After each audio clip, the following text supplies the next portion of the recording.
안녕하십니까. 상권 분석 현장에서 박준우입니다. 제가 이제 병원 상권 입지 분석에 대한 부분들을 컨설팅하거나 이제 상담을 하다 보면은 실제로 약국에 대한 부분들도 많이 물어봅니다.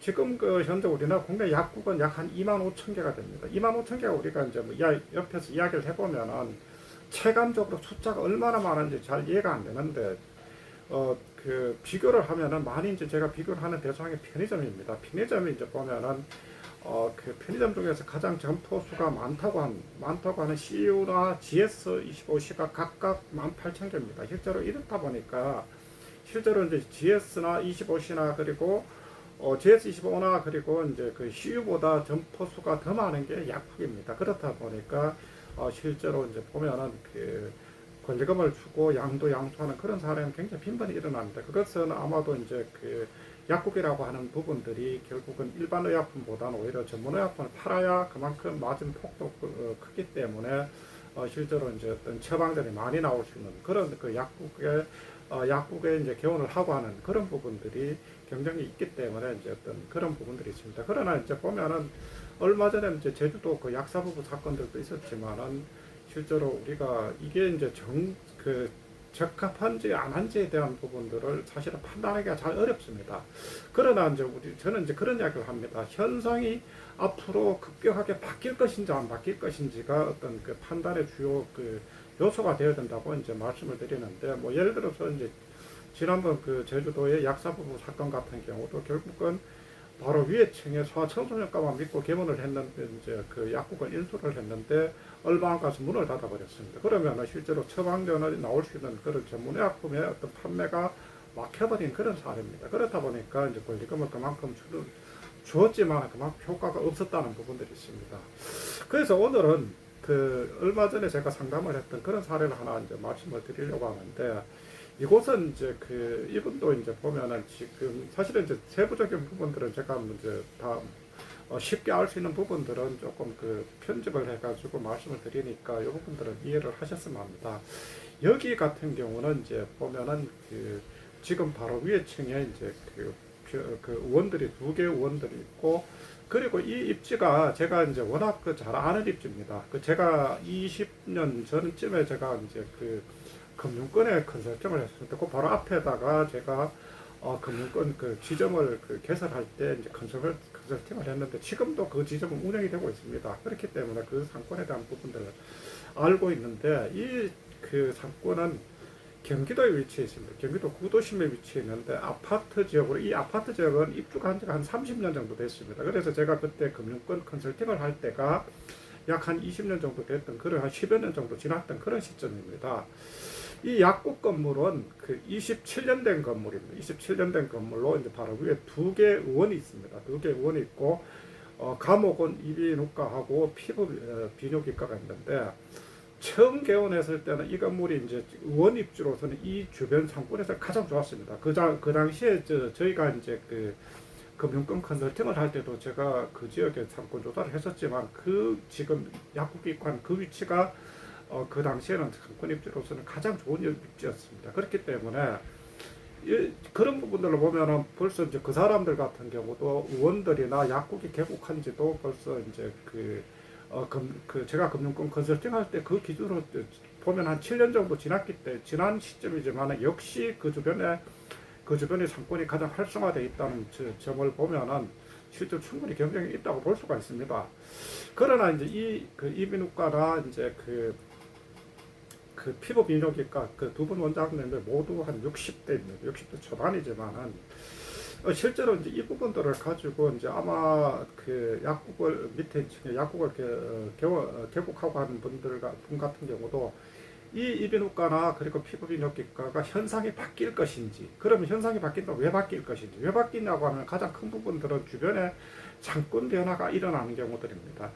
그 당시를 이제 반출을 해보면은 그때는 이 지점 자체가 뒤쪽으로 들어갈 수 있는 배후 인구의 이제 초입입니다. 그리고 바로 경계가 또 인접의 도시는 다르지만 인접 도시의 이제 새로운 개발지구입니다. 개발지구라서 대부분 이 앞을 지나기 때문에 그 지역 주민들도 사실은 이 상권을 많이 이용을 했습니다. 그러다 보니까 이 의원도 그만큼 장사가 잘 되었다는 거죠. 그래서 그만큼 해가지고 활성화가 되고 이런 부분들이 있었는데 이 그 양도양수의 조건 자체가 이제 권리금을 7억을 요구를 했습니다. 7억을 요구를 했는데 이게 과연 합당한지에 대한 부분들을 가지고 어떤 그 상담을 해달라고 이제 말씀을 하시더라고요. 그래서 제가 주변에 대한 부분들을 보고 이제 말씀을 드렸는데 이 그 해당 사건을 보면은 배후 인구는 해당 사건 범위 내 핵심 사건의 법정동의 인구는 2만 명입니다. 이게 아마 이제 경기도 같은 경우도 이제 구도심 연결되는 경우들 같은 경우는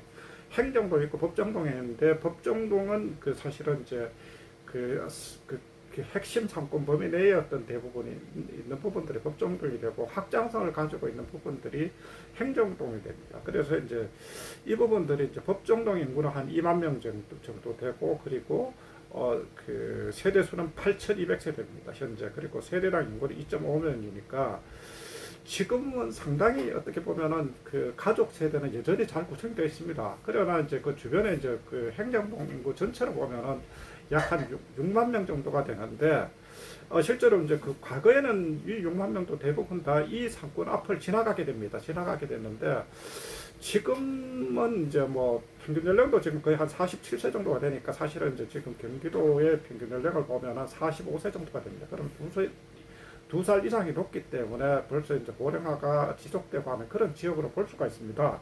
이렇게 보면은 그 실제로 아직까지도 상권의 어떤 우수성이 유지되고 있다고 볼 수가 있습니다.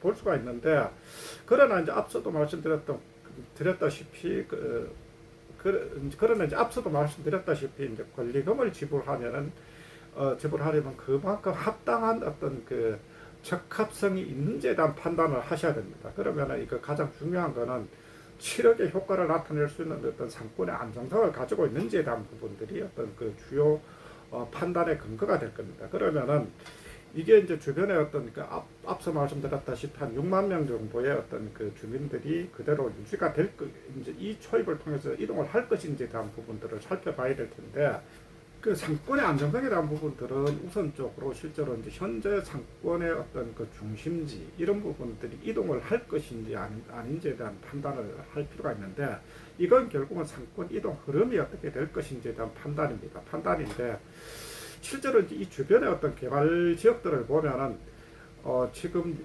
이 지점에서 한 1km 정도 이제 그 지하철 역세권과 가까이 있는 지역이 있습니다. 가까이 있는 지역들이 개발이 약 한 10여 년 전부터 시작이 돼서 입주가 거의 대부분 완료가 됐고 그 역세권 주변의 상권이 상당수가 활성화되어 있습니다. 그렇기 때문에 이미 이 지역 주민들 자체도 이 역세권을 많이 이용을 합니다. 많이 이용을 하기 때문에 상권의 중심지가 한번 이동을 했다고 볼 수가 있습니다.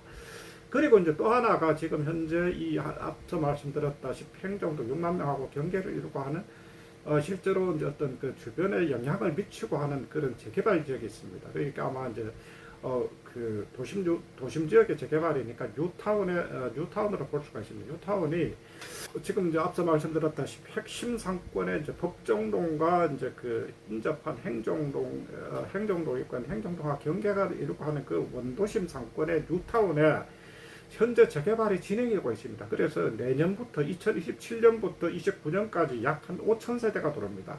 그러면은 실제로 5,000세대가 이제 진입을 하게 되면은 보통 한 개 단지 자체가 뭐 이제 1,000세대가 1,500세대가 넘고 그리고 큰 거는 3,000세대 정도가 됩니다. 그러면은 이 3,000세대가 되고 1,500세대가 되고 하는 그 중심 지역 인근에 또 걸린 상권이 새롭게 형성이 됩니다. 그러면은 상권이 1차적으로 역세권으로도 한번 이동을 했지만 이 걸린 그 어떤 그 새롭게 진입하고 하는 인구들이 있고 하는 걸린 상권도 새로운 상권이 형성될 거라는 거죠. 그러면은 지금 어떤 지금 진출입하고 하는 그런 상권 이동로 자체도 완전히 바뀔 가능성이 큽니다. 그러면은 실제로 어떤 상권의 이동이 그만큼 가속화되면은 과거의 어떤 그런 이 입지의 어떤 장점들이 유지가 되기는 상당히 어렵다는 거죠. 그러면은 이제 또 상권 이동하게 되면은 그만큼 어려운 환경 속에서 또 하나 부분들은 지금 그 두 분 원장님들이 그 다 60대라는 거죠. 60대면은 실제로 이제 뭐 이 상권 자체가 계속 유지가 된다면 아마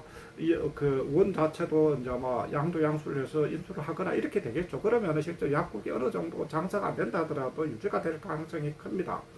그러나 이제 같은 과목들이 지금 앞에 역세권도 있고 그리고 새롭게 이제 재개발하고 하는 부분들이 있으면 그 앞에 걸린 상권에 어떤 그런 처방전이 많이 나올 수 있는 지금 같은 그 이비인후과나 이런 과목들은 많이 들어올 거라는 거죠. 그러면은 실제로 그 양두양수가 원활히 진행이 안 될 가능성도 높다는 겁니다. 그렇기 때문에 7억의 어떤 그 권리금에 대한 어떤 부담감은 상당히 클 수밖에 없다는 그런 말씀을 드렸습니다. 그래서 우리가 이제 어떤 그 의원의 양두양수도 마찬가지지만은 검토를 하실 때 지금의 어떤 그 상권의 부분들은 사실은 크게 의미가 없을 수도 있습니다. 왜냐하면은 결국은 이제 그 양두양수의 금액들이 비싸고 하면은 사실은 거점 상권 같은 몇 개 상권이 묶어져 있고 하는 데에서 어떤 그 집중되고 하는 그런 상권 같은 게 조금 영향을 덜 받지만은 이런 그 로컬형 상권 같은 경우는 실제로 배우 인구들의 어떤 이동이나 배우 인구의 구성들이 직접적 영향을 미칩니다. 그러면은